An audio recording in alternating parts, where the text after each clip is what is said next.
अपने समय से कहीं आगे चलने वाली रानी दुर्गावती थी। पता नहीं उनको कहीं अंदर से ये विचार आया होगा या उन्होंने देखा होगा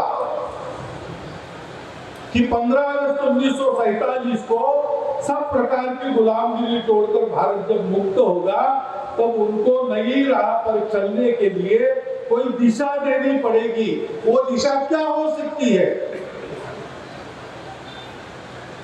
जितने विदेशी आक्रांत अपने यहाँ आए उनकी व्यवस्थाएं अलग, उनके लिए ठीक ही थी, लेकिन उन व्यवस्थाओं को उन्होंने यहाँ जबरदस्ती हम पर थोपा।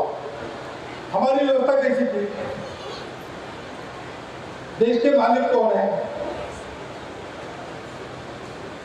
जहां से आक्रमण आते थे वहां राजा सब कुछ होता था। राजा का सब, राजा की मर्जी पर सब है। आप खेती कर रहे हो, आपकी खेती जब्त करने का अधिकार है, क्योंकि आपका जीवन भी उसी की स्टेट है।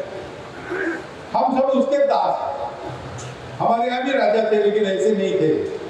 हमारे यहाँ राजा रक्षक था, समाज जीवन ठीक चले इस तरीके का रक्षक। आजकल कहते हैं लॉ एंड ऑर्डर, उसका संरक्षक था। सीमाएं सुरक्षित रहे, इसको देखने वाला था। और जिस नियम से प्रजा सुख शांति बंधुभाव से आगे बढ़ती है, उस नियम का, जिसको हमारे यहाँ धर्म कहते हैं, उसका रक्षक था। वो पूजा को लेकर भेद नहीं करता और बाकी सब लोग स्वतंत्र थे, लेकिन अपनी मर्जी से राजा के शासन का अनुसरण करते थे। मालिक कोई नहीं था, मालिक तो भगवान है। हम सब लोग ट्रस्टी थे। जो मुद्राएं थी, जो पैसा था, धन था, व्यापार करने वाले लोग व्यापार करते थे, कमाते थे, लेकिन जितना कमाते थे उसका 80% बांटने में अपने आप को बड़ा मानते थे, क्योंकि वो सोचते थे धन अपना नहीं है, धन की व्यवस्था करने का काम अपना है। हम इस धन के ट्रस्टी हैं।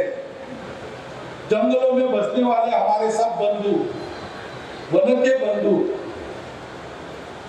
वो उस जंगल के रखवाले थे, उस जंगल के ट्रस्टी थे, उस जंगल में उनका अधिकार था।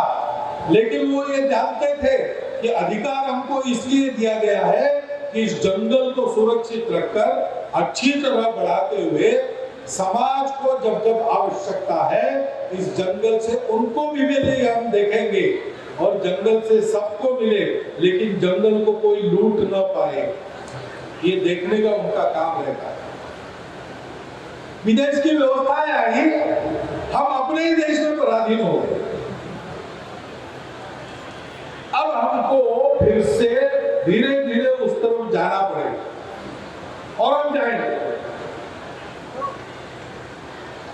सामान्य लोग प्रयास करेंगे, उसमें भी हम साथ रहेंगे। इस प्रकार की नीतिगत दिशा देने में भी हम साथ रहेंगे।